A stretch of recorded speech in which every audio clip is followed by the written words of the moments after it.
ठंड का ठंड का आजकल मौसम चल रहा है और इस वजह से थोड़ा सा धीमी गति से चल रही है चीजें। बहुत बहुत स्वागत है दिलीप भाई। और ये मैं आपका रीनेम करता हूँ, 1 मिनट जरा सा। दिलीप जी, ये मैंने आपका रीनेम कर दिया। और दिलीप जी का मैं परिचय कराता हूँ बाकी लोगों को। एक बार आप डालिए कि एक बार डीएबीपी एक्सपर्ट आए हैं हमारे साथ, दिलीप जी जुड़े हुए हैं, एक बार डालिए विदेश, ठीक है, ताकि लोग जुड़े लिंक पे। और दिलीप जी का मैं परिचय कराऊं, कई सालों से हम लोग आपस में बात करते हैं, जुड़े हुए हैं, मित्र हैं। और डीएबीपी और आरएनआई के कार्यों को देखते हैं। किसी अखबार को आरएनआई कराना हो, किसी अखबार को पैनल कराना हो डीएबीपी में, या वेबसाइट को कराना हो, तो इससे जुड़े हुए हैं दिलीप जी। और आप खुद एक जाने माने पत्रकार हैं और मीडिया के क्षेत्र में आप आगे बढ़ रहे हैं, बढ़ा रहे हैं लोगों को। और इस तरीके से news portals association actually Dilip ji start हुआ था हमारा कोरोना के जस्ट पहले ही। और ऑनलाइन था कि भाई इस तरह के कई लोग बड़े परेशान थे, तो छोटी छोटी जो समस्याएं आती थी, कभी मान्यता को लेके, कभी विज्ञापन को लेके, कभी कोई और समस्या, तो उसको हम लोग दूर करने का प्रयत्न लगातार करते रहे हैं। चर्चा करके, आपस में अनुभव शेयर करके हम लोग करते रहे हैं कि ये चीजें दूर हो। तो मैं सीधे सीधे मैं दिलीप जी को ही आमंत्रित करूंगा। अपना संक्षिप्त में परिचय दीजिए भाई साहब, थोड़ा सा मैंने बताया ही है। और उसके बाद ये दुनिया क्या है, डीएबीपी की, आरएनआई की, थोड़ा सा इस पे आप दृष्टिपात करें।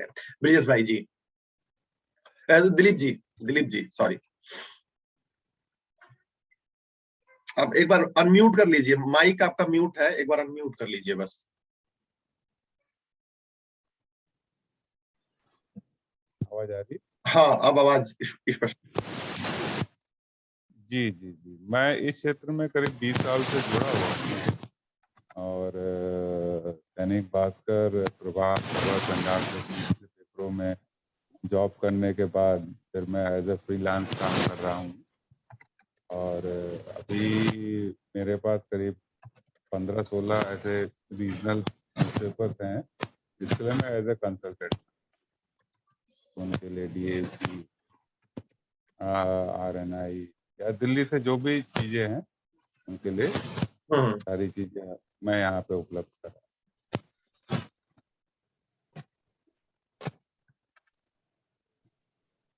ठीक ठीक, आवाज आ रही है आपको? हाँ जी जी आ तो ये दुनिया क्या है दिलीप जी? ये डीएबीपी कैसे, किधर से जाना चाहिए? और खासकर ये जो पोर्टल चलाने वाले लोग इस संस्था से जुड़े हुए हैं, अलग अलग, अभी और भी लोग जी धीरे धीरे, तो इसमें कैसे कोई घुसे और क्या क्या बारीकियां ध्यान रखनी चाहिए, क्या सावधानियां हैं इसमें, और कैसे इसमें सरकारी विज्ञापन कैसे पाए बेसिकली? देखिए, डीएवीपी बेसिकली जो गवर्नमेंट के सेंट्रल गवर्नमेंट की बात करेंगे तो डीएवीपी के रेट्स लेने आपको ज़रूरी होते हैं, ताकि आप जो सरकारी विज्ञापन है, जो भी डीएवीपी रेट सरकारी जो सेंट्रल गवर्नमेंट के रेट्स के ऊपर आपको ऐड मिलते हैं उसको मिल सके। जैसे रेलवे के एड्स हैं या कई और संस्थान हैं जो डीएपी रेट पर ही आपको ऐड देते हैं। इवन मतलब 90% स्टेट्स जो हैं, इक्का दुक्का छोड़ दीजिए, जैसे महाराष्ट्र है, एक दो और स्टेट है, वो अपने रेट्स देते हैं। अदरवाइज आपको डीएपी रेट ही चाहिए होता है ताकि आप वहाँ का स्टेट का ऐड भी ले। तो इसके लिए क्या होता है कि जब आप एक बार अपना टाइटल रजिस्टर करा लेते हैं आरएनआई के अंदर और आपको सर्टिफिकेट वगैरह सब कुछ मिल जाता है, तो उसके कुछ समय के बाद, कभी मतलब 1.5 साल की अवधि भी रहती है, कभी 3 साल की होती है, ये अलग अलग समय पे चेंज करते हैं। जब ये अवधि खत्म हो जाती है, इतना समय आपका पेपर चल जाता है, तो उसके बाद फिर आप डीएपी रेट के लिए एलिजिबल हो जाते हैं। और डीएपी साल में आपको 2 बार मौका देती है एप्लीकेशन फाइल करने के लिए डीएपी रेट के लिए। एक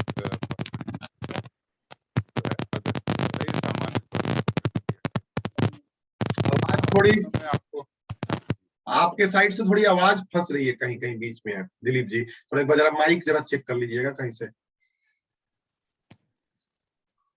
हाँ अभी ठीक आ रही है? हाँ अभी सही आ रही है, बीच में थोड़ा कभी डिस्टर्बेंस आ जा रही है कभी कभी। हाँ जी। जी। तो यही है, साल में 2 बार आपको ये प्रक्रिया मतलब करनी पड़ती है, जिसमें मौका दिया जाता है डीएपी की तरफ से। एक फरवरी में होता है और एक अगस्त में होता है। हम्म। और इस समय आपको ऑनलाइन एप्लीकेशन फाइल करनी पड़ती है डीएपी के साइट पे जाकर, और उसके बाद फिर मतलब स्क्रूटनी होती है, डॉक्यूमेंट जो मांगे जाते हैं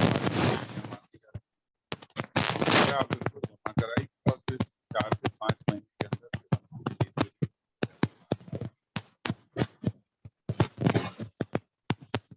कहीं एक बार माइक निकाल देंगे क्या, एक बार लीड निकाल देंगे, कहीं लग रहा है कहीं हिल रहा है, क्योंकि खड़खड़ खड़खड़ आवाज आ रही है दिलीप जी, मतलब बोल रहे हैं तो।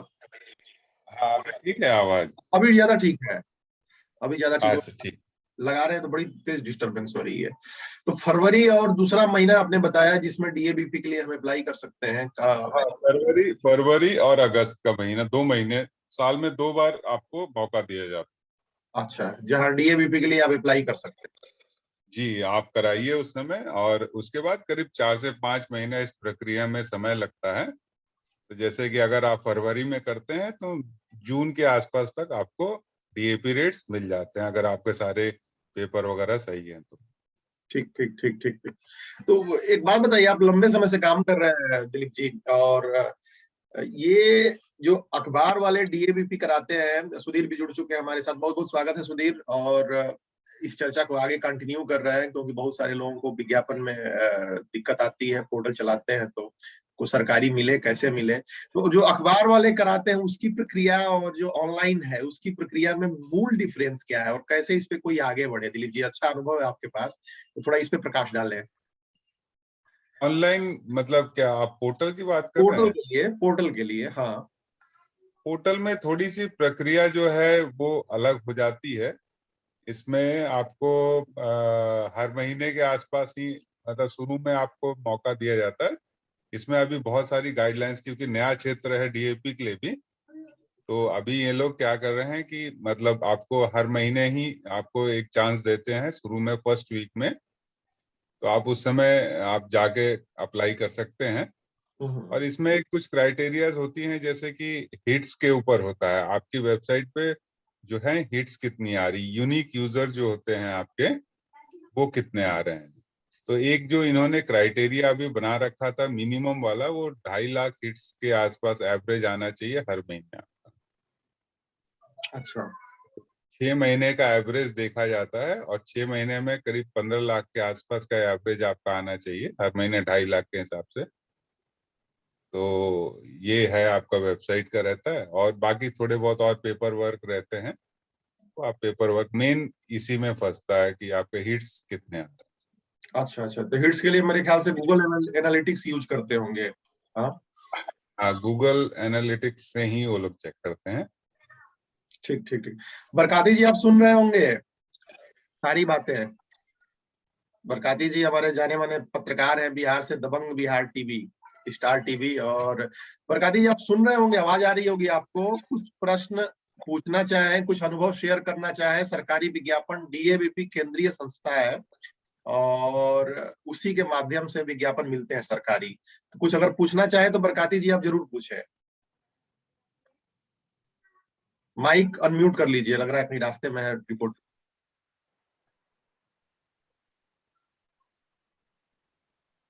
आवाज नहीं आ रही है आपकी।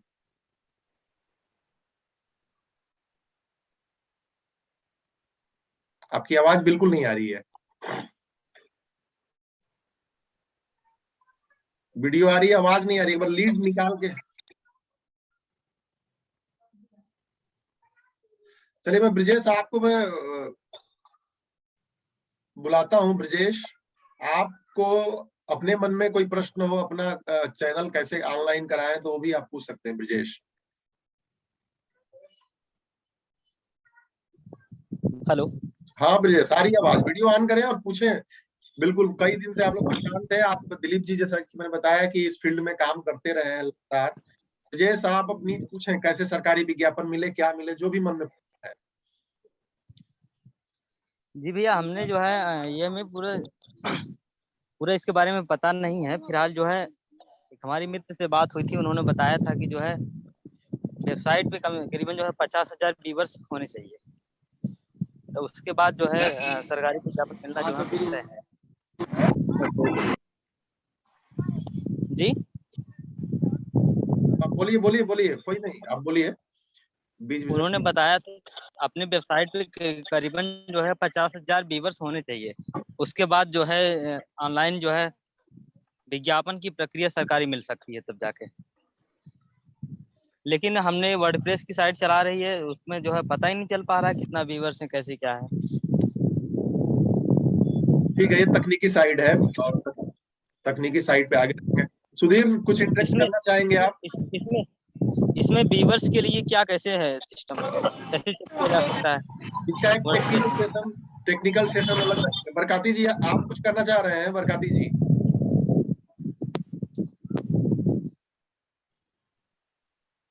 आवाज नहीं आ रही है आपकी, पता नहीं क्या दिक्कत हो गई आपकी बुलंद आवाज, जबकि दिख रहे हैं स्पष्ट, आवाज लेकिन नहीं आ रही है। टेक्नोलॉजी में बड़ी दिक्कतें हैं सुधीर, अभी चालू ही है। अब आ रही है, अब आ रही है, अब आ रही है, फिर गायब हो गई। सुधीर, आप इंटरेक्ट करें थोड़ा, इस विषय को आगे बढ़ाएं आप। और डीएबीपी हो गया, सरकारी विज्ञापन हो गया, वेबसाइट हो गया, तो दिलीप जी से एक बार इंटरेक्ट करें। मुझे लगता है कि आप लोग परिचित हैं एक दूसरे से। सुधीर, याद आ रहा है कि नहीं, मीडिया दर्शन से आप जुड़े रहे हाँ हैं? दिलीप जी, मतलब उतना तो इंटरेक्शन नहीं है, लेकिन दिलीप जी को देखा है मैंने ऑफिस में कई बार, और संभवतः दिलीप जी ने भी देखा होगा। मीडिया दर्शन का एडिटोरियल देखता रहा हूँ कुछ वक्त तक, और फिलहाल टाइम्स ग्रुप के साथ हूँ। तो दिलीप जी की बात से मैं सहमत हूँ कि सबसे पहला क्राइटेरिया हमारा यही है कि हमारे पास यूजर्स कितने हैं। और किसी भी प्रोडक्ट को अगर आप सेल आउट करते हैं या चाहते हैं कि आपके पास आए, तो ये जरूरी है कि आपके पास ग्राहक, पाठक या वटेवर जो भी है वो आपके पास कितने हैं। तो यूजर्स कैसे बनेंगे वो एक लंबी डिस्कशन हमारे कई मीटिंग्स में हम कर चुके हैं पहले ही, कि हम ऐसा क्या करें, हमारे पास कंटेंट प्लान क्या हो, हमारे पास क्या बकेट हो गया, हमारे पास यूजर्स लगातार रहें। रही बात टेक्नोलॉजीज की, तो जैसे एक साथी ने कहा कि हमको पता ही नहीं होता कि हमारे पास यूजर्स कितने हैं, तो उनके लिए सुझाव है कि वो थोड़ा टेक फ्रेंडली हो। गूगल एनालिटिक्स है या दूसरी चीजें हैं, या अपने फेसबुक पेज पर भी जाएंगे तो वहां पर इनसाइट का एक ऑप्शन होता है। तो इनसाइट्स में वो देख सकते हैं कि उनके पोस्ट की रीच कितनी है, उसमें कितने इनपुट्स हैं, कितने क्लिक्स हैं। तो एक फेसबुक अपने सोशल हैंडल्स में, वो इंस्टाग्राम पे डालते हैं, ट्विटर पे डालते हैं, या फिर आप फेसबुक पे डालते हैं, बेसिकली फेसबुक ही है, तो फेसबुक के इनसाइट पेज में, बिजनेस पेज में इनसाइट में जाएंगे तो आपको दिन की, पूरे महीने की आपको विवरण मिल जाएगा कि आपकी वीडियो कितनी चली, उसका कितने मिनट तक लोगों ने उसको देखा, क्या ड्रॉप फाउल हुआ। तो वो सारी चीजें आप फेसबुक के इनसाइट्स में जाके बड़ी इजीली दे सकते हैं। तो मोटा मोटा यही है कि डीयूपी पैनल या सरकारी विज्ञापन या प्राइवेट विज्ञापन की पहली प्राथमिकता यही है, जैसा कि दिलीप जी ने भी कहा, कि हमारे पास यूजर्स होने चाहिए। तो प्राइमरीली हमारा काम बेसिक चीज है, हमने यूजर्स पे काम करें। और जैसा कि उन्होंने बताया कि 2.5 लाख यूजर चाहिए, तो और एक साथी कह रहे हैं कि उनको 50,000, किसी ने जानकारी दी कि 50,000 यूजर चाहिए, तो वो स्थान के हिसाब से वेरी होते रहेंगे। आप किसी जिले में हैं तो वहां पर हो सकता है 50,000 यूजर पे आपको विज्ञापन मिल जाए, क्योंकि छोटा जिला होगा, लोग संख्या कम होगी। वही आप दिल्ली एनसीआर मेट्रो सिटीज की बात करेंगे तो यूजर्स की संख्या आपको ज्यादा देनी पड़ेगी। तो वो अलग अलग क्राइटेरिया है, लेकिन प्राइमरी बेसिक्स हमारे यही होना चाहिए कि हमारा कंटेंट डिलीवरी और हमारा जो कंटेंट है वो कुछ ऐसा बने कि हमारे पास यूजर्स ज्यादा से ज्यादा हो। जैसे ही यूजर्स हो जाएंगे उसके बाद फिर हम सरकारी विज्ञापनों में तो हम जा ही सकते हैं डीयूपी और दूसरे माध्यमों के जरिए।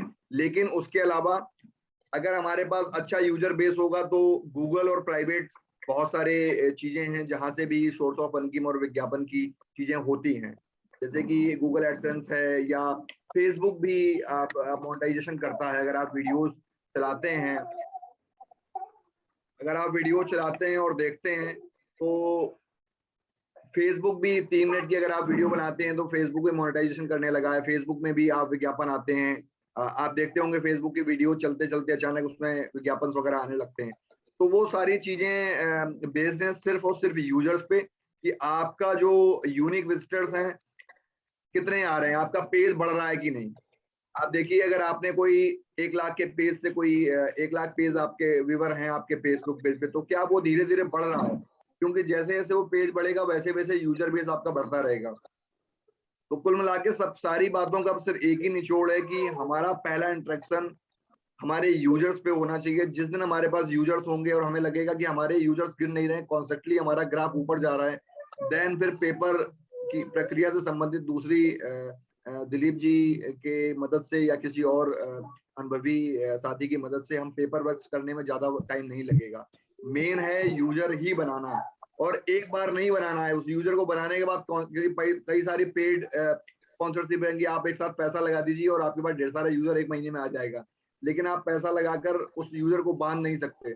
उसके लिए आपको कंटेंट प्लान करना पड़ेगा, स्ट्रेटजी प्लान करनी पड़ेगी, नजर रखनी पड़ेगी, डेली ट्रैकिंग करनी पड़ेगी कि हमें 2 लाख यूजर चाहिए, तो 2 लाख को अगर आप 30 से डिवाइड करें तो कितना यूजर होता है, 10,000, 15,000, 20,000, वो यूजर पर डे आपके पास आ रहा है कि नहीं आ रहा है। क्योंकि अगर आप डीवीपी में एक बार पैनल हो भी गए और उसके बाद आपके यूजर गिरने लगे तो फिर आपके साथ समस्या होगी। क्योंकि जैसे अखबारों में होता है कि दैनिक रूप से हमें अपनी पीडीएफ फाइल्स जमा करनी होती हैं, वैसे ही वेबसाइट की भी रिपोर्ट दैनिक आधार पे या मासिक आधार पे मुझे लगता है कि वो डीवीपी आपसे मांगेगी। और अगर आप एक बार पैनल हो गए और उसके पैनल होने के बाद अगर आपका यूजर बेस डेटाबेस पीछे जा रहा होगा तो फिर आपको सारी प्रक्रिया और सारी मेहनत बेकार हो जाएगी, आप पैनल से हटा भी दिए जाएंगे। तो मेन वही है कि आप यूजर बनाइए, अपने काम पे फोकस करिए, अच्छा कंटेंट डिलीवर करिए, ऐसे पाठक बनाइए जो आपको ढूंढकर आपके पास आए और आपको पढ़ें, क्रेडिबल माने। जिस दिन आपके पास यूजर आ जाएंगे उस दिन आपके पास डीवीपी और दूसरी भी जितनी भी सोर्स ऑफ इनकम के रास्ते हैं वो अपने आप स्वतः ही खुलते हुए चले जाएंगे। बहुत बहुत धन्यवाद सुधीर। और बिल्कुल सार्थक आपने कहा कि जो है मेन चीज है कि अपने यूजर को कैसे मेंटेन किया जाए, उस पर हमारी लंबी चर्चाएं हुई है। फिर दिलीप जी के पास मैं आऊंगा। दिलीप जी, बात बताएं, डिजिटल मीडिया जितनी क्रांति के साथ शुरू हुई, कहीं ना कहीं ये लोगों की उम्मीदों को पूरा नहीं करती। हम सभी लोग कभी यूट्यूब चैनल स्टार्ट करते हैं, पोर्टल स्टार्ट करते हैं या दूसरी चीजें। क्या आपका अनुभव क्या है? आपने भी निश्चित रूप से इसमें काफी अनुभव गेन किया होगा। बरकाती जी, आप कुछ कहना चाहें तो कह लीजिए, फिर दिलीप जी के पास एक बार आते हैं, देखें बात क्या है। नहीं नहीं नहीं, आज आपकी आवाज लग रहा है कि रोक दी है जूम ने। ये विदेशी मीडिया है और इस प्लेटफॉर्म ने आपकी आवाज पे जो है हमला कर दिया है। बिल्कुल नहीं आ रही आवाज, आवाज ही नहीं आ रही है आपकी बिल्कुल। क्या दिक्कत है, क्या कठिनाई है? आप एक बार फोन में से निकाल दीजिए लीड, फिर बोलिए तो देखिए तो क्या उसमें आ रही है। लीड निकाल के बोलिए एक बार। लीड निकाल दिया, अब आ रही है आवाज। लीड में कुछ दिक्कत। हेलो। बिल्कुल। मैं ये कह रहा था कि वाकई डिजिटल पोर्टल्स जितने भी हैं न्यूज के लिए या वीडियो कंटेंट चलाते हैं, उसमें वाकई चलाने वालों में ही कमी रह जाती है, जिसकी वजह से आप समझ लीजिए ना कि 2 महीना मैं खुद ये मीटिंग अटेंड नहीं कर पाया, तो ये हमारी कमी है। और जब हम इस छोटी छोटी चीजों पे हम फोकस नहीं कर सकते तो हम दूसरों पे कैसे ब्लेम कर सकते हैं कि हमारे लिए कोई परेशानी क्रिएट कर सकता है। पहले तो हम खुद ही रेडी नहीं है, हम खुद ही तैयार नहीं है, इस वजह से ये परेशानियां आती है। हमें हालांकि दूसरा हल ढूंढना चाहिए।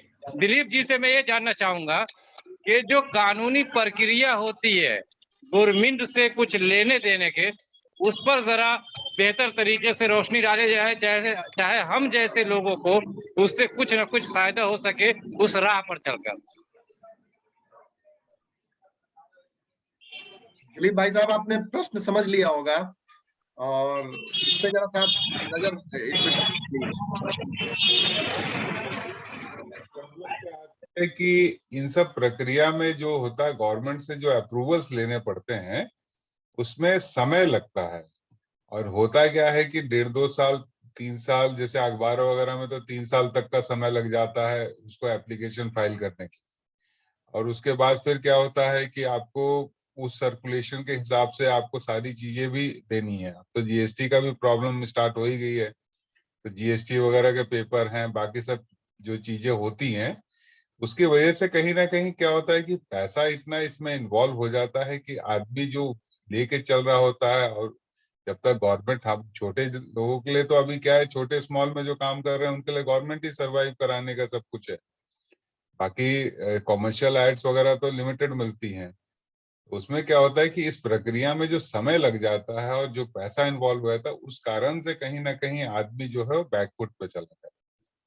क्योंकि शुरू में तो वो क्या होता है कि दूसरे से जब तक अनुभव पे चल रहे होते हैं तब समझ नहीं आता, तब तो मतलब अच्छी चीजें दिख रही होती हैं, बुरी चीजें उतनी समझ नहीं आती पैसा वगैरह का, तो ये प्रॉब्लम होती है। Hello hello. आप बोलते रहिए, सुन रहे हैं, आपकी आवाज आ रही है दिलीप जी। ठीक है। हाँ, तो इस प्रक्रिया का ही मेन प्रॉब्लम ये होता है, जैसे कि अखबार वगैरह में है, चाहे आपका ये डिजिटल प्लेटफॉर्म वगैरह का है। अभी क्या है, आप जो पूछ रहे थे कि डिजिटल वगैरह में जो पहले इतना लोग मतलब काफी उत्साहित थे, प्रॉब्लम क्या होती है कि जो गवर्नमेंट है वो रेट ही नहीं दे रही है इसके ऊपर, और रेट भी नहीं दे रही और ऐड भी नहीं आ पा रहा उतना। तो गवर्नमेंट की तरफ से फ्लो आना चाहिए था, वो फ्लो नहीं आ रहा है। कुछ कोविड के वगैरह से प्रॉब्लम हो गई, कुछ सेंट्रल गवर्नमेंट की अभी पॉलिसीज वगैरह हैं, तो उन्होंने क्या है कि जो इस तरह की मीडिया जो रही हैं, जैसे चैनल्स हैं चाहे प्रिंट है, जो ऑर्थोडॉक्स मीडिया जिसको आप कह लीजिए, तो वहां पे प्रॉब्लम यही आती है कि उन पे अब गवर्नमेंट का विश्वास कम हो गया। एक तो एक्सपेंसिव होती हैं, इसके कॉम्पेरेटिव आप जो दूसरा मीडिया यूज करते हैं, सोशल मीडिया जिसको आप बोल रहे हैं, तो उन सब में खर्चा कम आता है। तो इस वजह से क्या होता है, जैसे कि आप अखबार में आपको एक फुल पेज देना है तो कम से कम 40,000 50,000 रुपए का मिनिमम खर्चा आ जाता है सरकारी रेट के ऊपर। तो उसमें फिर उसने पैसे में गवर्नमेंट देखती है कि भाई हम दूसरे प्लेटफॉर्म पे यूज करेंगे तो पैसा बहुत ज्यादा हमको मतलब बेनिफिट दिलवा देगा इन कंपेयर टू अखबार में फुल पेज देने से। ये सब चीजें होती हैं। और बाकी क्या होता है कि आदमी का अपना पर्सनल जो एक्सपेंस है वो एक लिमिट के बाद फिर क्या होता है कि उसको लगता है कि यार बहुत पैसा लग रहा है, और सब जगह जो चीजें जो है पैसा ही जा रहा है, आने का स्रोत बन नहीं रहा है। तो इस वजह से क्या होता है, कहीं ना कहीं आदमी हतोत्साहित हो जाता है और कुछ समय के बाद फिर वो ढीला पड़ जाता है। फिर जब तक पेपर वर्क गवर्नमेंट की करनी है तब तक पता चलता है कि उसके सारे जो है चीजें जो है वो दिमाग से खत्म हो चुकी हैं। ठीक ठीक ठीक ठीक, बहुत सही बताया कि ये बड़ी झलाऊ प्रक्रिया है, अगर इसको सीधे एक वर्ड में बोला जाए तो। हाँ, हाँ, क्योंकि अखबार वगैरह में जैसे 3-3 साल तक आपको वेट करना है, फिर एप्लीकेशन फाइल करनी है, पेपर वर्क देना है, तो उन सब चीज में सीए के खर्चे हैं, अखबार के खर्चे हैं, प्रिंटिंग का खर्चा है। तो ये सब खर्चे जो है इतने ज्यादा होते हैं कि आपको जो है मतलब महीने में लाखों का गेम हो जाता है। अगर आप करेंगे तो लाखों रुपए का आपका मतलब खर्चा है। तो 3 साल चलाना मतलब 30-40 लाख रुपए लगाकर उसके बाद फिर डीएपी करवाना, और फिर उसके बाद कहीं जाके विज्ञापन शुरू होगा, फिर उसके पैसे आपका रोटेशन में आते आते 4 साल 5 साल हो जाता है, तब 5 जाके आप साल एक कहीं एक। हाँ लंबा समय है। और मेन चीज ये कि आपने अखबारों की बात की, अखबार की, मैगजीन की, तो दिलीप जी एक बात बताइए थोड़ा सा। हम लोग डिजिटल मीडिया पे कर रहे हैं, और व्यक्तिगत रूप से मेरा तो विश्वास नहीं रहा है कभी अखबार पे, मैगजीन, जो दुनिया है इसमें बदलती हुई। आप क्या देखते हैं कि किसी भी व्यक्ति को, चूंकि आप इस फील्ड में जुड़े हैं, अखबार या मैगजीन पे दांव लगाना चाहिए क्या किसी को भी? और क्या वाकई इसका कोई भविष्य है क्या दिलीप जी? बिल्कुल स्ट्रेट सवाल, आपके अनुभव, आपका अनुभव क्या बोलता है, लंबा अगर किसी को प्ले करना है तो? अगर अगर आप इसको कॉमर्शियल पर्पस से आप लेना चाहते हैं तो मेरा तो यही रहेगा कि कॉमर्शियल पर्पस में आपका पैसा बहुत इन्वेस्ट होगा शुरू में, और बहुत लंबे समय के बाद ही आप ऐसे एक प्लेटफॉर्म पे खड़े हो पाएंगे जहां पर आप ब्रेक इवन पॉइंट तक पहुंच पाएंगे। तो अगर आप कॉमर्शियल इसको एक बिजनेस की तरह से करना चाहते हैं तो आप नहीं करें, क्योंकि आने वाले समय में प्रिंट मीडिया और इलेक्ट्रॉनिक मीडिया में काम तो कम होगा ही होगा। प्रिंट मीडिया तो स्पेशली क्योंकि अब आदमी अखबार वगैरह पढ़ना नहीं चाहता, मैगजीन्स पढ़ना नहीं चाहता है। हेलो। हाँ, बिल्कुल सही बात आपने कही कि अखबार और कोई पढ़ना नहीं चाहता है, मैगजीन पढ़ना नहीं चाहता है। तो डिजिटल मीडिया वालों के लिए क्या आपका संदेश रहेगा कि किस तरीके से वो आगे बढ़े ताकि जो है आने वाले समय में उनके लिए एक रास्ता खुले? डिजिटल मीडिया में स्कोप इसलिए है क्योंकि जैसे यूट्यूब और फेसबुक वगैरह और जो इस तरह के इंटरनेशनल प्लेटफॉर्म जो आपको एक सपोर्ट दे रहे हैं, तो ऐसा सपोर्ट जो है प्रिंट के लिए नहीं है। तो यहाँ पर ये है कि आप कर सकते हैं कि आप अगर इन्वेस्ट करें और न्यूज पोर्टल्स वगैरह या यूट्यूब्स वगैरह में अगर आप अपना एक अच्छा इन्वेस्टमेंट करें तो इसमें रिटर्न जो है आपको जल्दी मिल जाएंगे। और क्योंकि इसमें आपका मेन क्या होता है कि कंटेंट, अगर आप कंटेंट और मेहनत कर सकते हैं और थोड़ा सा जैसे आप लोग एक्सपर्ट हैं इन सब चीजों में, तो आपसे जैसे इस तरह से ये लोग गाइडेंस ले लें कि किस तरह से इसको स्टार्ट करना और कैसे इसको मोनेटाइज वगैरह कराना है, तो प्रिंट के हिसाब से बेटर रहेगा कि अगर आप यूट्यूब चैनल्स और इन सब चीजों के ऊपर करें। ठीक बात है प्रॉपर। लेकिन इसमें भी जो सावधानी का लेवल है, इसमें भी लोग इतनी जल्दी स्पैन इतना कम हो रहा है, और बड़ी जितनी प्लेटफॉर्म है कमाई का मैक्सिमम हिस्सा वो ले जाती है, फेसबुक ले जाता है, और बाकी लोगों को जहां तक हमने भी देखा है कि वो इस्तेमाल करते हैं कि चलो ठीक है एक सोर्स के तौर पे फेसबुक पे डाल रहे हैं, तो ग्रोथ तो फेसबुक की हो रही है, थोड़ा सा दे दिया, चलो कोई बात नहीं, गूगल एडसेंस दे दिया। तो ये बड़ी कंपनियां ग्रो नहीं करने देती। और पिछले दिनों आपने ध्यान दिया होगा कि एक कैरी मिनाती का एक बड़ा आया था वीडियो पॉपुलर, उसका जो है बैन कर दिया गया था चैनल, यूट्यूब का चैनल, एक वीडियो उसकी डाउन कर दी गई थी इनफैक्ट। और उसके बाद जो है उसमें ये क्वेश्चन उठा था कि ये सारे प्लेटफॉर्म जो है अपनी मनमानी करते हैं और छोटे लोगों का जो है खून चूसते हैं। दिलीप जी, क्या आपने कभी इस प्रश्न पे गौर किया है? नहीं, मैं इस चीज में आपको बताऊं तो मैं भी यूट्यूब में एक छोटा सा अपना चैनल चलाता हूं, तो उसमें आप देखेंगे कि मैंने सिर्फ अपनी ईमेल आईडी चेंज की थी, जो मैंने यूट्यूब से लिंक किया था, तो उसमें गलती से ये हुआ था कि उसमें जो शुरू में पूछा जाता है कि आप ये ईमेल आईडी क्यों जनरेट कर रहे हैं, तो मैंने उसमें बिजनेस पर्पस डाल दिया कि मुझे लगा कि यूट्यूब जो है बिजनेस के उससे किया है, तो ये ईमेल आईडी क्योंकि मैं इस पर्टिकुलर यूट्यूब को लेकर ही स्टार्ट कर रहा हूँ, तो मैंने उसे बिजनेस कर दिया था। तो बाद में मैंने जबकि उनको कहा भी कि मैं प्रोपराइटर हूँ और मेरे पास जीएसटी नंबर भी है, तो उस चीज को ना मानते हुए उन्होंने बोला नहीं कि मिनिमम हमको प्राइवेट लिमिटेड फॉर्म चाहिए। अच्छा। अब उसके लिए मैं प्राइवेट लिमिटेड फॉर्म तो नहीं बना सकता था उस समय, तो उस समय तक का जितना मेरा मतलब यूट्यूब पे मेहनत किया था वो सारा का सारा उन्होंने खत्म कर दिया, उसको जीरो कर दिया। फिर मेरे को दोबारा से मतलब ये नई ईमेल आईडी क्रिएट करके फिर यूट्यूब से लिंक करना पड़ा, तो करीब मेरे को $80 उस जो ईमेल आईडी में मिलने थे वो नहीं मिले। तो इस तरह की चीजें होती हैं। एक और मित्र हैं जिनके साथ अनुभव ये रहा कि उनका अच्छा खासा चलता रहा और किसी वजह से उन्होंने कुछ पॉलिटिकल उसके ऊपर डाल दिया था, तो उस वीडियो को लेके उन्होंने उनका चैनल ही ब्लॉक कर दिया। हम्म।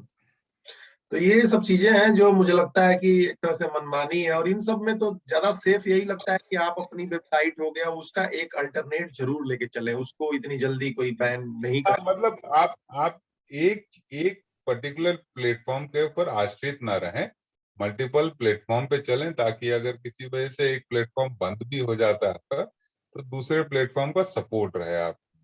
तो प्रिंट अगर आप जाना भी चाहते हैं, मैगजीन्स भी जाना चाहते हैं, मेरा यही राय रहेगा कि आप पर्टिकुलर सिर्फ उसी प्रिंट माध्यम पे ना वहां पे रहें, तो उसके साथ साथ उसी नाम से आप कोशिश करें कि अपना वेबसाइट चलाएं, यूट्यूब चलाएं, ताकि आपका पैसा भी कहीं ना कहीं से घूमता रहे और मल्टीपल सोर्स आपका इनकम का बना रहे।